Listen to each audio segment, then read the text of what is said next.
the dream for them is to cross, is to go to England. And because it's the biggest, this is where the smugglers go, and where the smugglers go, violence follow. No more to it. It's finished. No shoes. Shoes free. A broken car. That's happened a few times. Ah ouais, moi, une centaine. Il y en a beaucoup qui passent ici. Ah ouais, il y en a beaucoup. The small boats crisis has been dominating the British news cycle for the last 10 years. And no matter who's in charge, no one's been able to fully get a handle on the issue. That's why I decided to go to Calais, where I interviewed journalists, residents, charity workers, and refugees themselves to find out what exactly is going on with the small boats crisis in Calais. After arriving in my shockingly cheap Airbnb, I didn't have time to settle in, as I was about to meet a top local journalist. And here's the man himself, Charles Piquet from Nord Littoral, a local newspaper in Calais, whose reporter beat has been dominated by refugees using this quaint part of northern France as a pit stop before their final destination, the UK. As you know, the crisis migrant situation in France between France and England have started around Calais. But it's changed a lot during the years. Actually, I've been working here for the past 3 years, and all I see is that the migrant camps and stuff have been stepped outside the cities for the past 3 years. When I arrived, there was still small camps inside the city center. Now they're all just, if you can look around, you can maybe spot a tent or two, because people are just living in small jungles. This is why when you talk to benevoles or migrants themselves, they often reference their living space as jungle, because it looks like a jungle, but it's really small. And but there's also another part of the city, which is la zone Marcel Doré. It's an industrial place of the city on the right, and because of the industrial past of the city, there's often a lot of empty warehouse where migrants decided to get in. It's an old story, because these kind of things happened before in Calais, in also other warehouse, but from now on, in this time of history, this is where it's happening, actually. As we pulled into La Zone Macédoine, it became clear why Charles brought me here. All buildings were protected by fences, walls and barbed wire thrown up during a time long before the small boats crisis, when the main focus from the authorities went into stopping migrants from climbing into lorries or cars heading on the ferries towards England.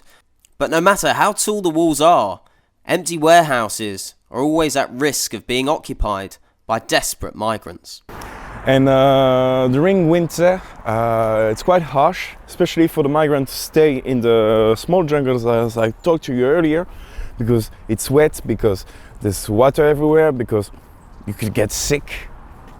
So they wanted to find something else, something at least dry. And this is what they found.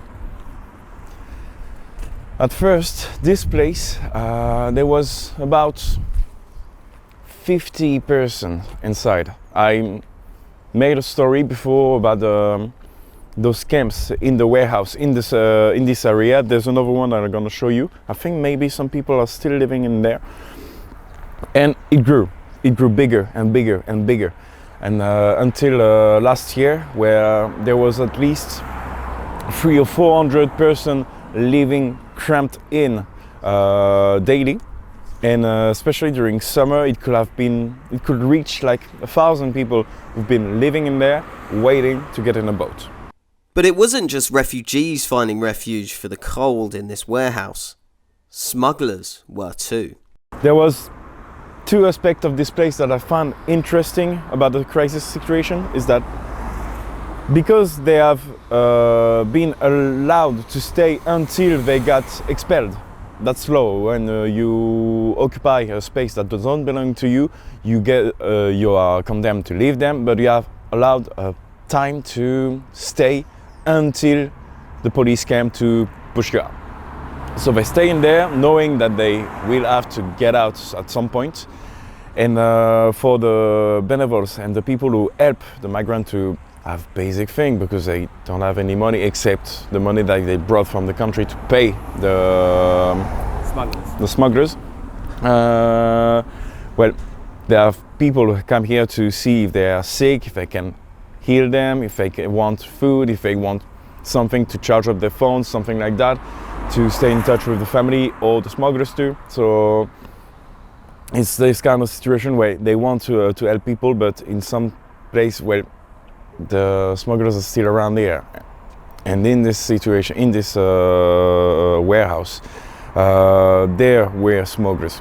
There were people who, because migrants naturally came here to stay warm, to stay a little bit off the weather, this is the easiest place to find the smugglers too. Like, okay, you want to get in a boat? Okay, give me money and I arrange you and I'll send you a text to meet me at some place, and then we'll go there, you get in the boat and see you around, good luck. And the situation were known about the authorities, about the benevols, but the benevols especially, they can't do much, because if they did anything against them, they risk their own life, because smugglers are dangerous people. You can see about the stories about Loon Plage and the gunshots that happens weekly in the camp, not the city, in the camp. And in another way, people came here and they are just left unattended to the smugglers to do their bidding. But somehow worse than the presence of criminal smugglers was the rats and disease, which is what happens when 4,000 people live in squalid conditions with no proper way to dispose of waste. When I told you it was trash because migrants were living in dry area, but because there was no trash services, the trash were thrown out of the building and rats and disease were spreading inside with like 3,000 or 4,000 people daily. It was biohazard. It was awful for them because they still human living in this kind of situation. I saw it inside. Yeah, it's not the best. And for example, it's all clean. Before it was just a pile of rubbish. But how do the residents and business owners feel about having this refugee camp next to their home or business? It depends, but most of them don't have a good point of view about it. But they get used to it. Because it's been there for 25 years now. It's been a long time. They know what's happened. They know most of them don't want trouble with the local, but it's still this kind of pressure on the frontier. They feel, well, most of the time they don't have problems because it doesn't reach them, but it's there. Have you noticed that they've moved more to the right in the sort of local politics? Yeah, definitely, especially in local polls. Last year there was the forgot the word in French too. There was an election, national election, for elect a new deputy, and it was the far right candidate grew more and more popular in the votes, and during this election he actually won. It was a close call, but he won, and since then people, not since then but since years actually, in France local elections usually tend to forget about national politics like far right, far left, middle, right, traditional right and left. This kind of stuff happens for national elections, and locals they didn't care. They just wanted to vote for the person who can help them the most and who knows them the most. And since 2017, actually, the election of Macron, the far righters started to have more political impact and started to organize to win local election. And it's started to happening. And the north of France especially, it used to be 40, 50 years ago, it used to be a land of left voters, even far left voters, communists, stuff like that. And because they were disappointed by the politics, this kind of politics, and the far right started to grow nationally, they started to vote for it, and the votes changed, the vote swift. Why do you think the local Calais people have changed? There's one argument that comes a lot, is because they never tried them, and they never tried the far right, and they got fed up and they want easy solution. I think it's the start of an answer, but as I like to say, I'm not quite into politics. I'm here to talk about facts, and I'm quite not a good man to answer this kind of questions. But one thing Charles was excellently positioned to talk about was how migrants utilise the free local transport system to get to the beaches where the smugglers have their boats ready to go. This bus is a public transport from Calais who's going to Sangatte. From this beach, it's quite huge. Migrants are taking small boats from it. It's tend to be less of a presence from the past months, but it's still happening. And because of that, because of the transport in France in Calais is free, migrants go in the bus, get to the beaches, and the police have to stop them.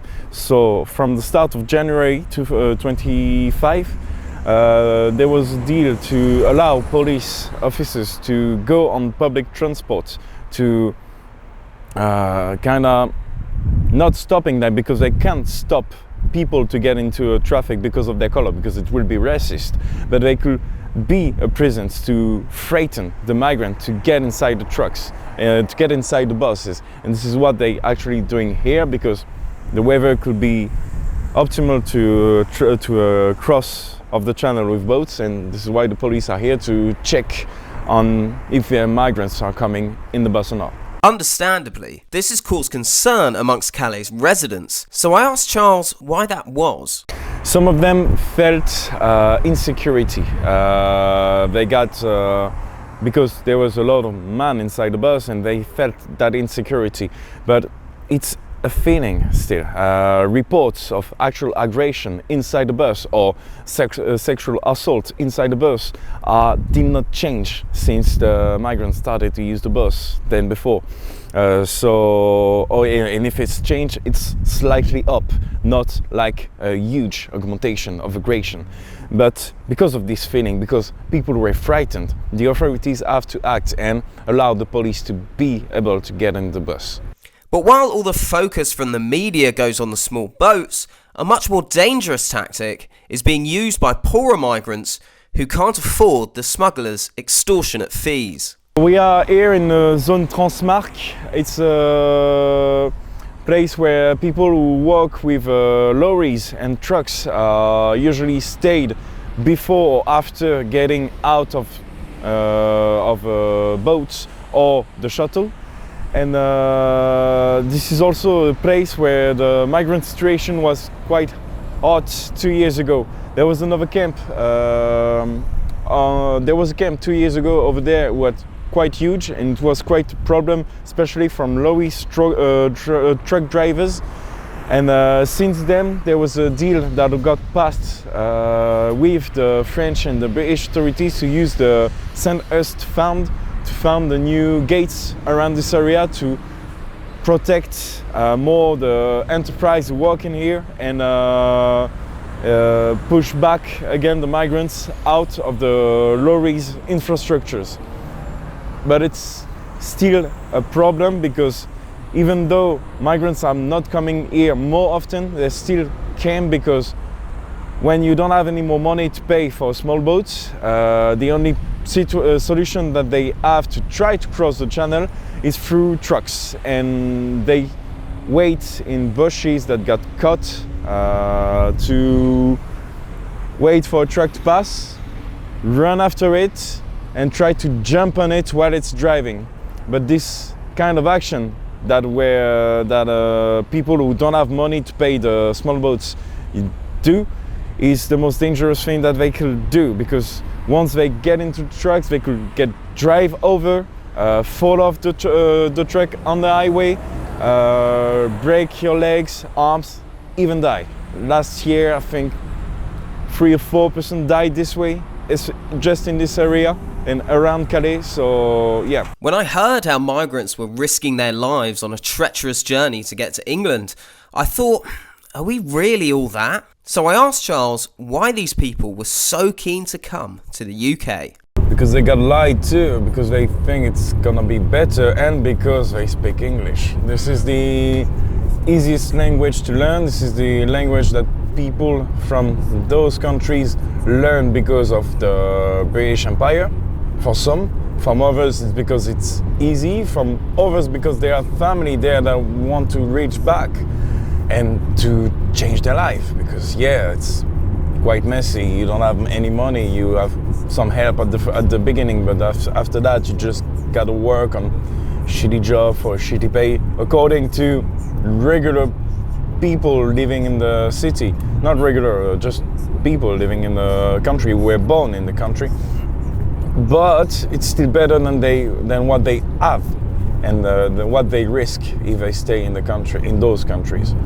Sudan, for example, I think you heard about what's happening like 3 weeks ago or 1 month ago. I forgot the timeline, but yeah, massacres in the steppes, massacres in the cities. You can actually saw bloodbath from satellite photos. And this is what they flee about, Sudanese especially. But most of the people who end up in here in Calais just want to have a better life and flee something horrible. Another big topic is whether these people are economic migrants or genuine refugees. So I asked Charles to elaborate. Because they wanted to have a better life. Is it really a difference about economic and refugees?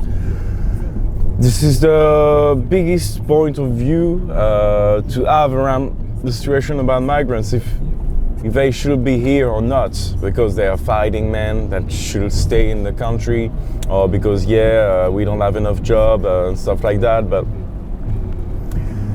they tried and they make the papers, and they wanted to make the papers to know if they can be allowed to stay in the country, and it's according to the Home Office data, it's actually the case. Like last year, there's a story about official data from people coming out from the small boats. Like a third, 3 out of 4 migrants who came out of the small boats were eligible to be a refugee in England. So I understand there's always 1/4 of these people who should not be here, but what do you do about the rest of it? 3 out of 4 people who are allowed to be there, but they couldn't apply to be a refugee, so they have to cross the channel, risk their lives to do this. What do you do about this? You want to help them? Yeah, you don't want to help you don't want to have all the misery of the world. This is the same story that we hear in France. But what do you want to do? Leave them in their situation and risk a bigger crisis situation? It's the same with the how do we say it again? The climate change crisis. Like, if nothing's happened, those kind of situations with small boats will be worse. That's basic math. Charles then took me to one of the many scattered camps on the outskirts of Calais, but unfortunately they did not want us filming, a theme that kept coming up throughout my trips to the camps. So we just went over there while they were having breakfast. Yeah. What did we learn from that? Since the closing of the Cheers warehouse that I talked to you earlier, most of the people who were living in there were going back to this camp near the hospital. It's a living site where there's showers made by the government from their humanitarian obligation. And this morning there's an association, Salam, there's an association Salam who bring breakfast.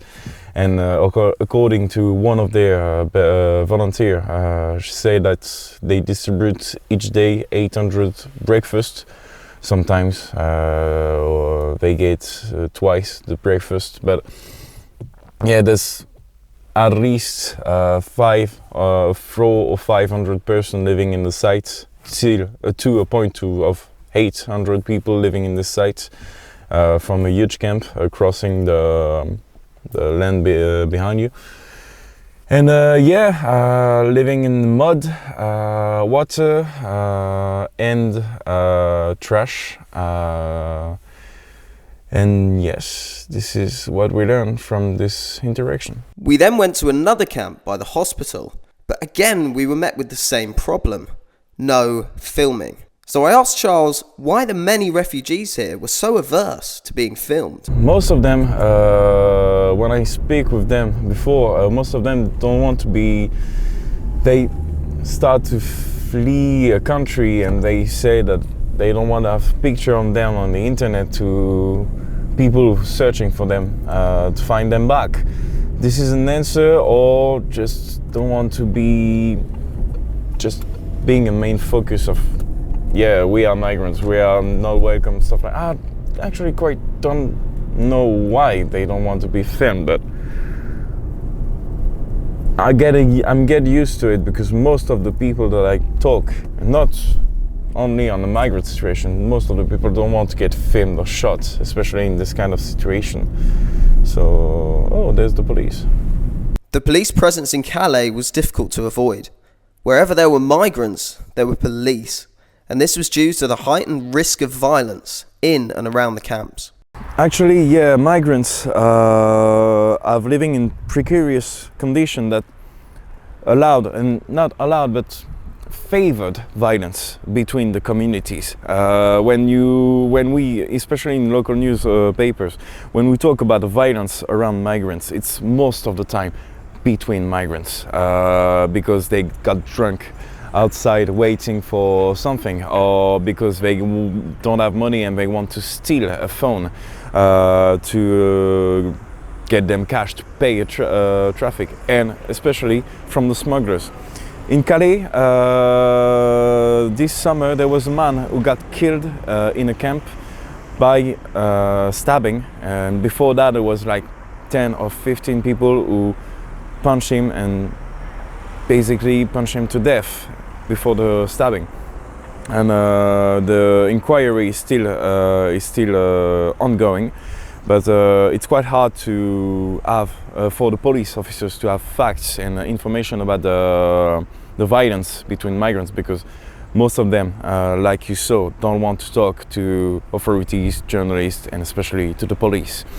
And this kind of violence is always present in Calais, but especially in Loon Plage. In Loon Plage is the biggest living camp of migrants in the north of France, and because it's the biggest, this is where the smugglers go, and where the smugglers go, violence follow. There's guns now that's spreading and inside the camp, especially in the end of smugglers. They hide them. A few weeks ago, police officers find like a cache of a gun inside the camp, and weekly people living near or authorities who walk around here, around this Loon Plage camp, hear gunshots and are afraid of what could happen after that.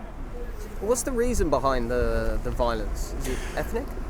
Most of the time it's there's two answers. To keep the migrants in line, because when the crossing didn't happen, when people paid thousands of euros of pounds to have a crossing, and it didn't happen or it didn't work, they want to get refund. They want to get the things that they paid for, and they could be violent. They could be violent against the smugglers, and for that the smugglers use gun to oppress the people who are supposed to get into the boats, and of course between smugglers too, because it's a market. It's an illegal market of people smuggling, and because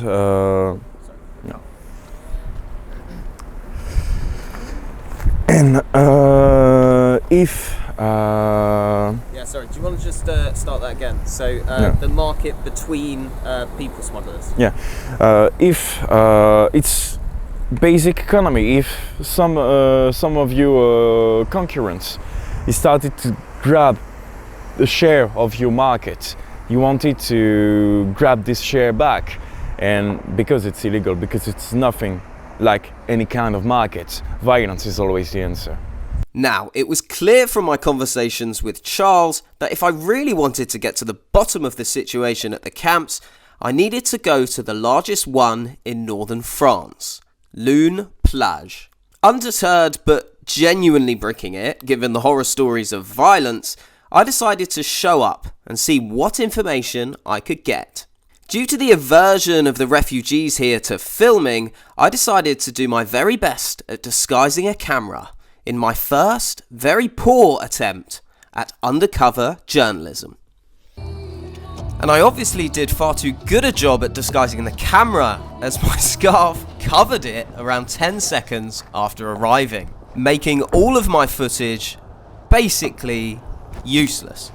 But I was able to ascertain how dire the situation for migrants was at Loon Plage after an Iraqi refugee approached me asking for shoes after his was stolen by other migrants. Please, help me no shoes. Shoes friend. Yeah. Me no shoes. Yeah. Shoes friend. Yeah. Friend me sleeping. Yeah. Me going to Munazama. Yeah. Munazama me no shoes. Please. You want shoes? Shoes, one shoes. You had shoes? Shoes, me, friend, me no. Sorry, friend, me sleeping. I know. I only have these on. I need shoes. So I'm sorry, man. I need shoes. I then came across a Somalian refugee who gave a fascinating insight into what it's like living at the camp. And how long have you been here? 1 week. 1 week. And I mean, it's so cold at the moment. How do you guys survive here? Yeah? I sleep the plastic Do you mind if we see where you sleep? Is that alright to see the situation that you're sleeping in? Or? Yeah, but I think that side is police. Oh, police? What, over there? Oh, and you don't want to go by police? No, when I go through, they catch you. Do they? Oh, wow. How do you keep warm? How do you keep warm? Warm? Yeah, how? Yeah, warm. They take something onto fire. So where are you looking to go to? We try to go to England. Why England? Why do all this to go to England? Because they got rejected here, or they're from another country. So even me, I come from Germany, they give me a reject. So you came from Germany all the way here. Do you regret your decision to come here? Yeah, that's the decision to come here, because I don't have another daughter. How much do you pay to go? Well, here. Yeah, how much to pay to get on a boat? The money people different. Some people they pay a lot of money. Even me, I don't have money. I pay some half money. It's 400. If I got the lucky, I can go. I see, man. I see. And where are most of the people from here? They are different from. They are different countries. Many countries. After realising my secret camera was far too secret, and with the presence of very heavy-duty police at the camp, I decided, fuck it, I'll get my camera out. I've come too far to get nothing. So I began filming the volunteers of Adra, a French-based charity, as they began wrapping up breakfast, and it was clear that many were still going hungry. you, and it's finished. No more. No, yeah, no more life. No more to it. It's finished. Ceux qui font la queue. Non, mais regarde, là, là, là. Non. Bah oui, non, mais c'est fini. Non, c'est fini. Mets-toi derrière le monsieur là et c'est fini. Finish. Non, mais il faut ranger la confiture, faut tout ranger.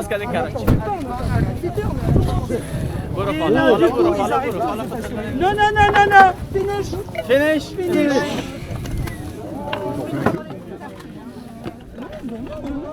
But even filming the good work of charity volunteers is frowned upon by some at the camp, as I was about to find out when this guy approached me. Sorry, no, I know. I'm just filming these people. I know. Just these guys.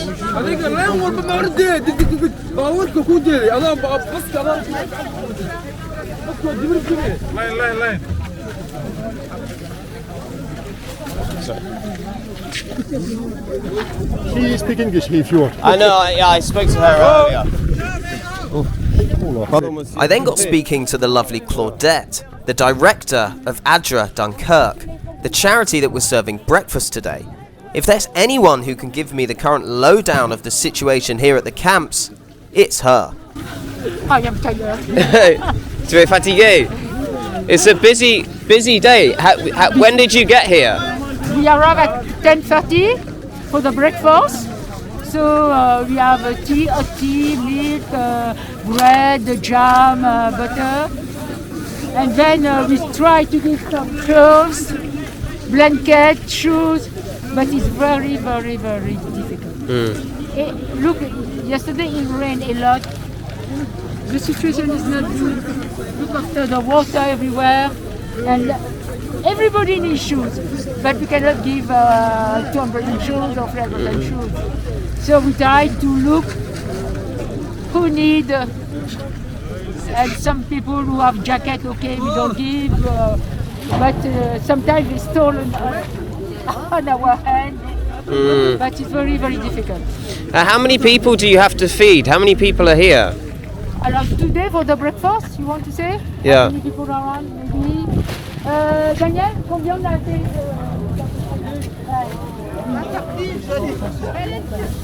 We give nearly 500, 530, maybe. Wow. Sometimes, yes, breakfast. So police was here, they walked, so there is evacuation of maybe 2 places around. So people leave, so they come here. And do you get any help from the government to do this, or is it? But no, we come here, we try to help, and the government don't open any place to put the refugees in for winter, just a little, maybe just for some days. Yesterday it was a very bad day and a lot of rain, cold. Everyone is cold. They need gloves, they need hat, they need jacket, shoes, and Has the situation gotten worse recently? Has the situation here gotten worse? Yes, I think so. Yeah? Yes. What? Because because people won't try to cross, but they cannot cross. It's difficult to cross. And then you are in winter arrive, so the situation is worse because people live in bad situation, in tent, and they are cold. They need a lot of clothes. They need a lot of food. But what can we do? We do what we can, but we cannot do more. What can the government, my government, the British government do to help here? Or? They have to bring, maybe they help, the British government help. They give money to France to stop the refugees here, not to cross. But it's not, I don't think it's good things. Yeah. Because the dream for them is to cross, is to go to England, to work, to ask asylum. Maybe a lot of them have family in UK, so they don't want to stay here, they want to move. Why do they want to go to England? I think there's a lot of problematic. I think because war in the country, or there's a lot of and then the government of the country not good too. So why England? Maybe because some of them are family. Yeah. Maybe a brother, a sister, uncle, a aunt. So they want to go. They are friends, and they say that they will go to UK. They will have help from their communities, and then they say that here they will not have asylum in France, so it will be better in UK. Maybe because they speak English, they say that French is very difficult to learn. So if you go to UK, but in a few months they will learn English, and it will be easy for them. So there's a lot of situation. And where are most of the people from here? From here? Yeah, because yeah. They are near the. No, which country? Which countries are they from here? Okay. Now we have a lot from Africa, Eritrea, Somali, Sudan, Ethiopia, and then from Iran, Iraq, some from Palestine too. We saw some people from Palestine too. Afghan, from Afghanistan, from no less from just less from Pakistan, not a lot. Vietnam, and more and more. Thank you so much. And your name was again? Claudette. Claudette. Jack. Claudette. Jack. Lovely to meet you. Jack. Thank you so much. I'll let you get on. Yeah. It was clear that Loon Plage was undergoing a major humanitarian crisis, and with the weather hindering any boat crossings, the camps were swelling to breaking point. But another key voice in this discussion were the residents of northern France themselves. How did they feel about having these camps at their doorstep? So I drove to Gravelines, the place where most of these small boats take off for England, to garner the opinion of residents themselves, using my impressive GCSE French. For me, it's not a problem, you know, because these people coming from so far, you know, for the west of Africa, maybe 10 and miles kilometers, they come here. So, my opinion about that, every time I give them Coca-Cola, cake, because I just imagine they after this place they go through the sea, you know. Maybe they're dead, you know. So in my mind, I think it's the last comment dire? Maybe it's I never see again, you know. Maybe they're dead in a few minutes, you know. So I just for my religion, my opinion, I must to help them, you know. So the last week, a guy come to me and he say, this migrant, we must to kill them. I answer, so maybe tomorrow you have a problem with your heart, you know. Maybe the doctor, it was a migrant, you know, and you do, thank you very much for the operation. But you don't know that maybe it's cross over. It come into Gravelines, follow to Angleterre, you know. Zuckerberg, you know Zuckerberg? Facebook. Oh yeah. Yes, his father. It's a Jules. He come in America in 36, you know. And now everybody have Facebook, you know. Zuckerberg, it's a Jew, it's a migrant. No? But not everyone in Gravelines shared this view. Les résidents de Grandfort et de Gravelines ont un petit peu peur quand même de l'insécurité vis-à-vis de ça.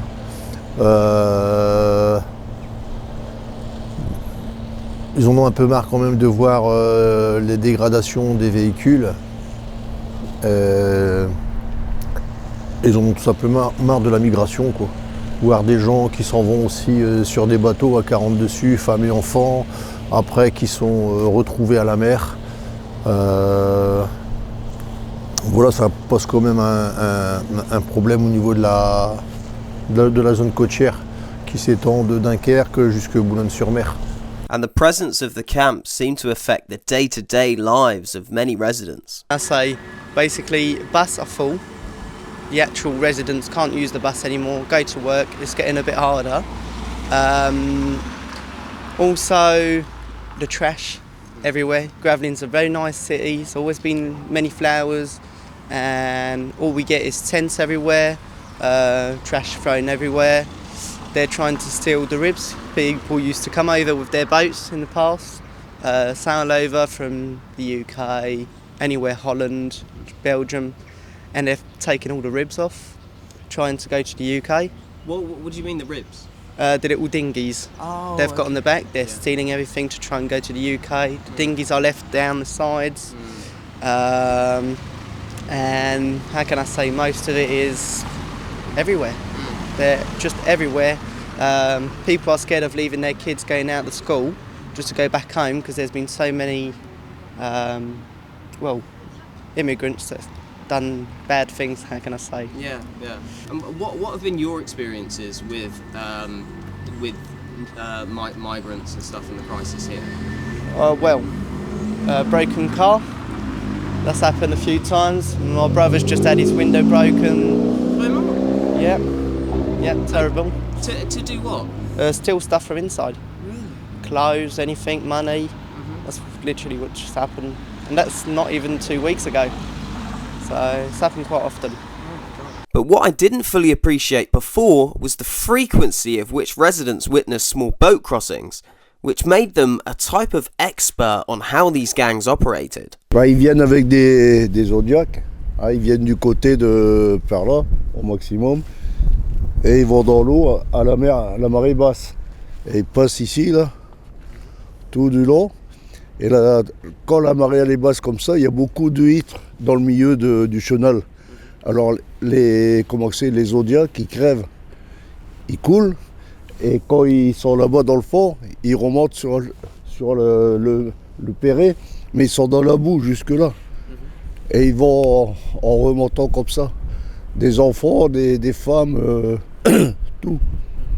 Mais pour ça, il faut que le vent il est de sud et que la mer elle n'est pas mauvaise, quoi. De façon qu'ils peuvent retourner.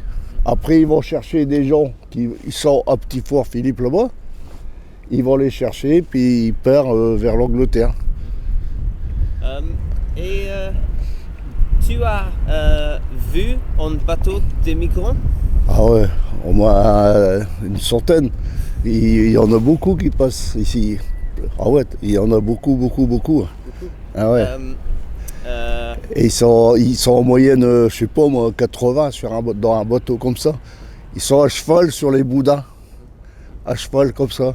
Et puis... Tu as vu les bateaux des migrants? Ouais, tous les jours, à part maintenant parce que c'est l'hiver et la mer commence à être froide et les vents et les courants sont assez forts au niveau du large, mais quand c'est l'été, c'est tous les jours qu'il y a des bateaux qui passent ici dans le chenal. En fait, c'est des taxi-boats.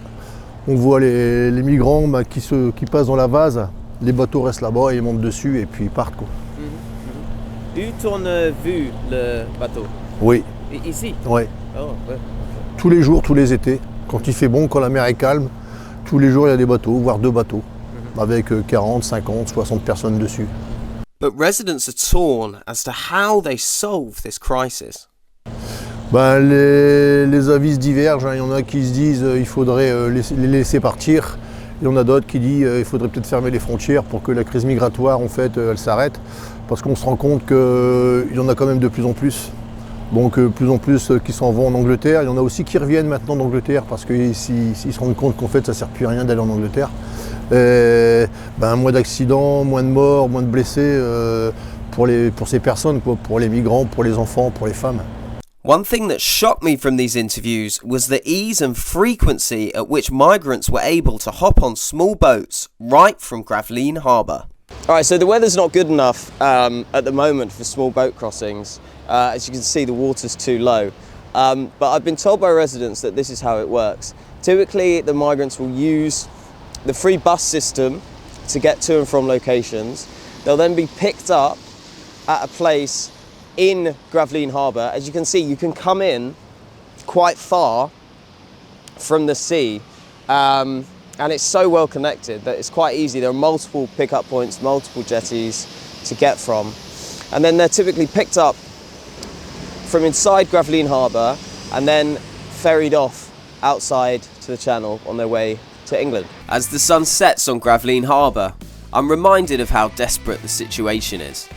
Looking out at these freezing waters, it's a sobering thought that for many, this remains a risk worth taking. Yet after everything we've seen on the ground here in the camps, I still can't see a way of stopping the boats.